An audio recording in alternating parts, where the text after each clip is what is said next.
Today I will show you a sci-fi, romance, drama film from 2016, titled Passengers. Spoilers ahead. Watch out and take care.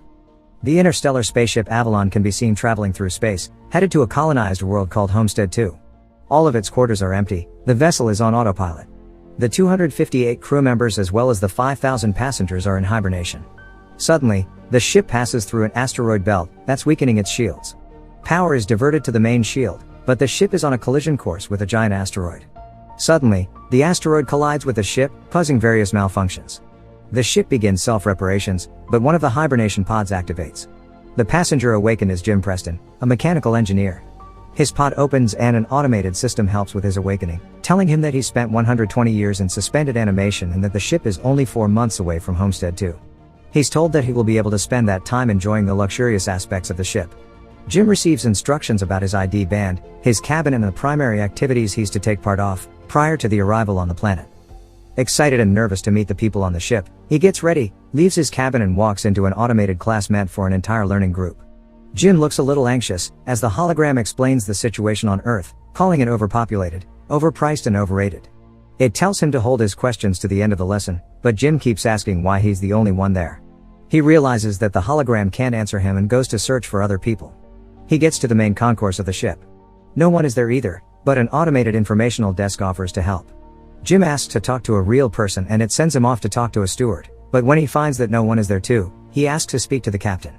When he gets to the bridge, even though he doesn't have access to go inside, he can see that none of the main crew is awake either. Jim eventually goes to the observatory, where he finds out that the ship is actually 90 years away from Homestead 2. He realizes that he woke up too soon, so he rushes back to the concourse and sends a message back to Earth asking what he should do, because he doesn't know how to get back into hibernation.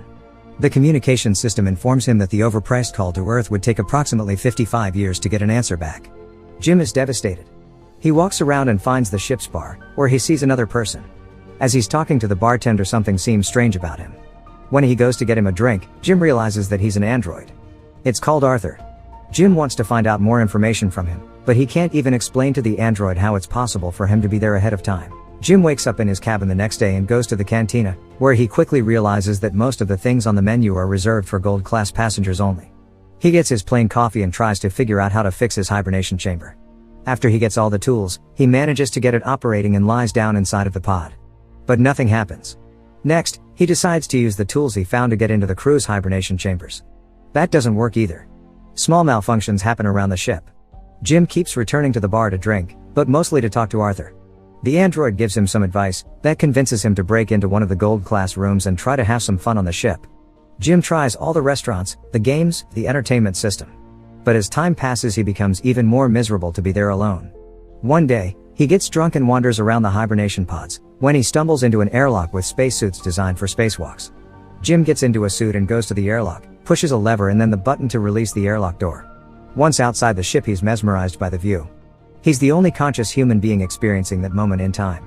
Jim releases the magnets on his boots and floats in space, feeling devastated. He comes back inside, takes off the suit, but goes back to the airlock without it on.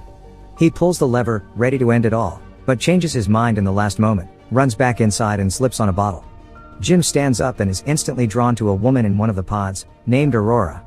He searches for her files in the directory and listens to her passenger interview, becoming enamored with her. Later he's seen sitting next to her pod, still listening to her interviews. Back in the bar, he's reading some of her work and is talking to Arthur about her writing. He becomes obsessed with the irony of his situation, going to another planet for a better life, waking up early and not getting there, and finding his perfect woman, only for her to be out of reach. Jim keeps thinking about her and starts getting the idea to wake her up too. He talks it over with the android, but he doesn't understand the conundrum. If he wakes her up for his own benefit, he'd be stranding her there with him, to die on the ship.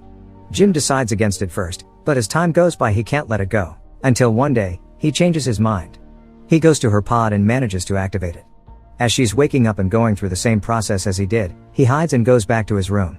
A little bit later he goes to the main concourse, hoping to find her. And there she is, just as confused as he was a year ago.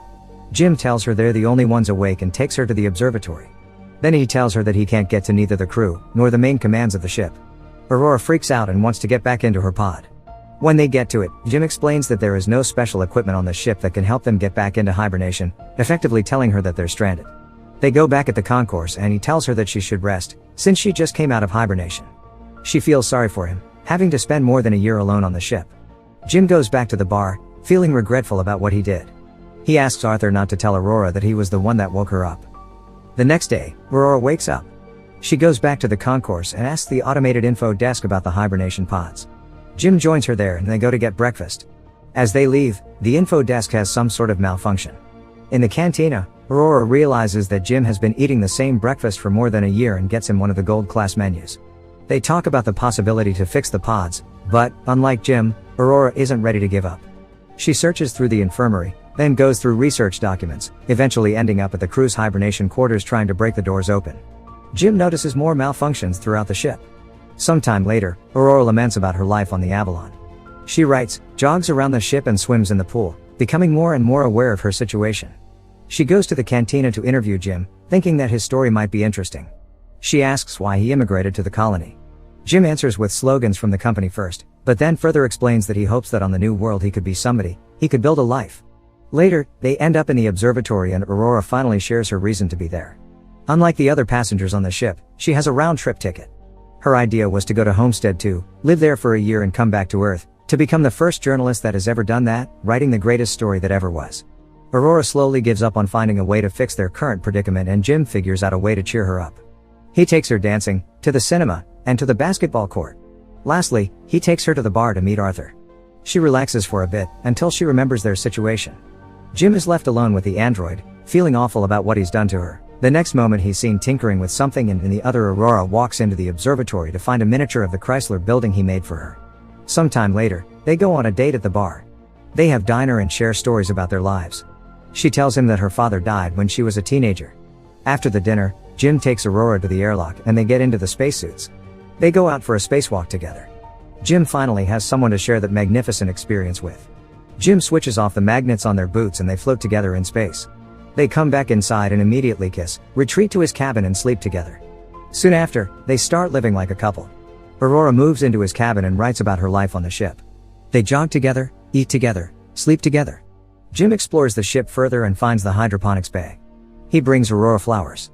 One day the ship passes by a red giant and they go to the observatory to see it. It's Aurora's birthday, so later that night they celebrate it in one of the many restaurants on the ship and then the bar. Jim goes to the washroom and prepares the ring he made for Aurora, while she stays in the bar chatting with Arthur. The android tells Aurora that Jim woke her up intentionally, unaware that he was still to keep that a secret. Suddenly, Jim comes back and she confronts him in absolute disbelief.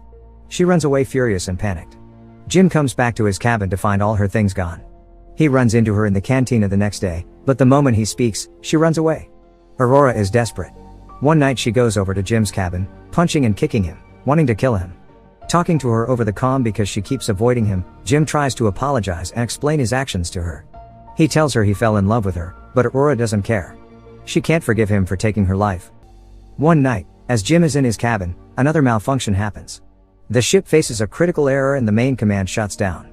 Later, he walks into the elevator and it malfunctions. Aurora walks into the main concourse and sees that Jim has planted a tree there. Then, she goes to the cantina, where the food dispensary is also malfunctioning. Suddenly, both of them hear the voice of the deck chief over the comms, asking who planted the tree. They both run into the concourse and see Gus Mancuso standing in front of Jim's tree. They introduce themselves and tell the chief about the situation. He doesn't understand how 3 pods could fail. Mancuso takes them to the bridge and he discovers that there is something wrong with the ship, but the information on the systems has to be checked manually. When they leave the bridge, a robot almost falls on their heads and the two of them tell Mancuso that malfunctions have been happening all over the ship more frequently. He says that shouldn't happen, as he shows them how to collect the data. Mancuso checks on the pods, when Jim joins him there. He's figured out what happened with Aurora's pod. The deck chief finds what Jim did to be terrible. Later, he's at the bridge checking the collected data, when Aurora joins him. They talk about what happened with her pod, but he tells her that he can't do anything about it. Jim walks in with the 16th broken robot. Mancuso feels the hibernation sickness, so he goes to rest, but as he walks out, he coughs out blood. That night, Aurora can't sleep, so she goes for a swim. Suddenly there's gravity loss throughout the ship and she starts drowning as the water from the pool moves with her. The gravity drive resets and she barely makes it out alive. They both run into each other going to find Mancuso. The 3 of them are back at the bridge, slowly discovering what has been going on with the ship. Mancuso figures out that something happened 2 years ago, taking out a major system. They need to find and fix what has caused the failure, because the entire ship is trying to pick up the slack. If they don't fix it, the entire vessel will be stranded. They go to find the problem, But Mancuso faints, so Jim and Aurora take him to the infirmary. He's dying and there are no treatments that can stop it or prolong the time he has left. Sometime later, the three of them meet in the observatory and Mancuso gives Jim his ID bracelet, tells them to fix the ship and immediately perishes. Suddenly, the lights change to an alarming red and the ship starts shaking. Jim tells Aurora that he needs her help, and they run toward engineering, but there's another failure in the gravity drive. And immediately another one that afflicts Arthur as well. Jim deactivates him. They finally arrive in engineering and start looking for the problem. They find it in the power plant and as they open the hatch, Aurora gets sucked in. The asteroid has caused a breach in the hull in that area. Jim gets sucked in too, but he holds onto the hatch, as it keeps closing on him. Eventually he gets sucked in too, but they quickly manage to seal the breach. Instantly after fixing that problem, Jim realizes that there is more than one breach in the hull. The two of them follow the trajectory of the meteor and find that it has hit the reactor control computer. Jim thinks he can find replacement parts for it. They find the part and change it, but the process of venting the reactor still fails. They do it manually, but it fails again. Jim figures out that he needs to open the vent door from outside of the ship, so they can cool the reactor down. Both of them go to the airlock and as he's getting ready to go out, he gives Aurora Mancuso's bracelet, because he might not come back. She helps him with the suit and as he walks into the airlock she tells him to come back because she can't live on the ship without him. Aurora goes back to the reactor, where the temperature has hit critical heights. A bolt from the reactor propels into her arm, as Jim is getting closer to the vent from the outside and sees the door. The temperature rises in the reactor room, while he is trying to bypass the vent door to open it. He soon realizes that he'll have to manually hold the door open so the reactor can vent and he tells Aurora. She doesn't like the plan, but he goes ahead with it and tells her to vent the reactor. She doesn't want him to die and they argue, but he tells her that they have to save the other people and she vents the reactor. The process is successful, but the fumes from the reactor push Jim away and break his tether. The pressure in his suit is dropping too. He tells Aurora what happened and she moves as fast as she can to get to another suit and bring him in. He apologizes to her again. She puts on a suit and flies out to get him, but her tether is too short. She's pulled back, but suddenly grabs onto his tether and manages to pull him in. Aurora drags Jim into the infirmary, only to find out that he's already dead. She uses Mancuso's bracelet to override the medical protocols and to resuscitate him. The medical pod does the work automatically and revives Jim. Aurora forgives him. Later, Aurora fixes Arthur and they give Mancuso a proper space burial. Jim takes her to the infirmary and tells her that he's found a way to use the medical pod as a hibernation one. He tells her to get inside the pod and ride out the rest of the journey in there. But, as is later revealed, she declines and decides to stay with him, awake on the ship. Jim finally proposes to her and they live out their lives on the ship. 88 years later, the Avalon arrives on Homestead 2. The crew wakes up and finds the ship in a very unexpected state. Aurora leaves them a message, retelling the story of the life her and Jim had on the ship while the rest were sleeping.